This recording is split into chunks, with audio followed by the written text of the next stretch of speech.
Det så nu i BodyShop och jag är Sólger och jag lägger Anniku en makeup.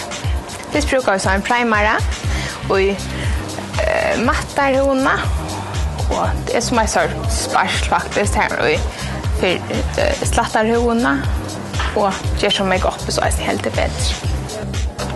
Så jag tar vi så till en concealer för att täcka där i blätterna. Sen tar vi så till brygkrämen. Det ska helst vara en farva som är den samma farva som anlitet. Det kommer allt för en extra. Man får en kant. Sen tar vi så till ett puder för att matta håret och täcka så att det blir bättre. Sen tar vi så till kinnare. Det är så en muskeliter som är så lätt under kjolkabeinet för att få en skugga under det. Så jag tar så en ljusare farve som man så lägger pivet i muskat och kinnarbein. Så får vi till äckningsskuggan. Här kan vi så först jag syns face mist av kosten som man kan lite syns fukt igen. Och jag tar gärna av farvan kommer jag syns mer fram och helt så bättre. Det är så först att som en sån måna som man kan kalla det. Lite myskasta.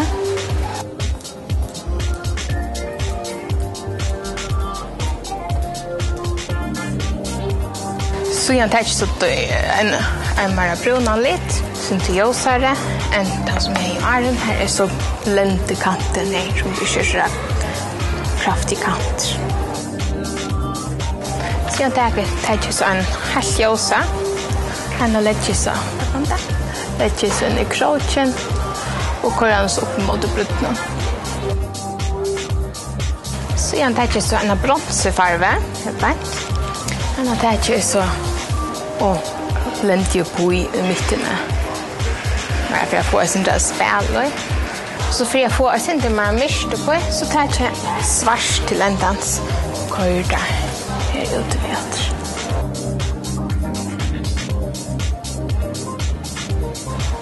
Det är just en bronsefarva i en blåjant. Det är så tecknar jag omträ. Det är mitt omträ. Som att det inte ska vara så kant och så tar jag lycka och blända kanterna väl samman. Gärna i blender brush. Så jag tar just en kolstift. Går jag en omträ. Bara en helt tunna linje. Det är svarta. Om man går svart om det tar det formar man egen. Har jag i piver och här har jag en helt tunna. Och som man ska teckna och äckna håren för att få en helt tunna linje. Så har jag in och ut av vatakan. Det är som jag vill se mer dramatiskt.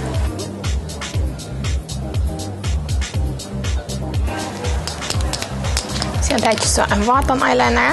Här så har jag i piver att göra så att det inte kickar. Jag börjar från minja och börjar upp ett. Så jag bara lägger efter och puder under ögonen. Så jag kör som mascara. Så man kör upp ett. Så man kör upp under ögonen först. Så är det sin närmare att ta det. Så är det bara mascaran väl. Man helt in mot roten och arbetar upp ett. Så kan man gärna rista nästan.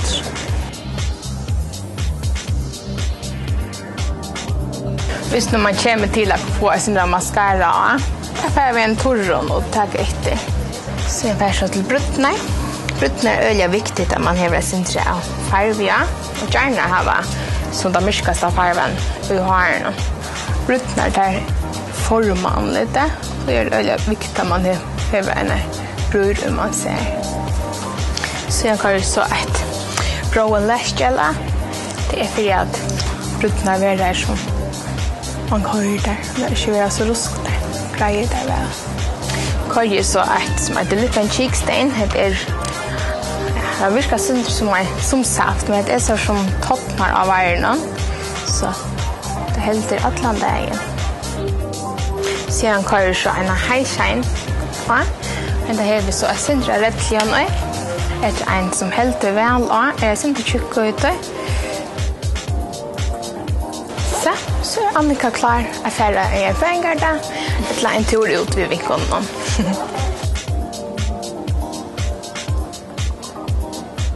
Tar man så kommer in i BodyShop och hotla köpa en shimmer cube som jag har brukt på Annika. Så kan man få en sån novella i vid. Här är så kvarskrytt som man kan göra på. Här är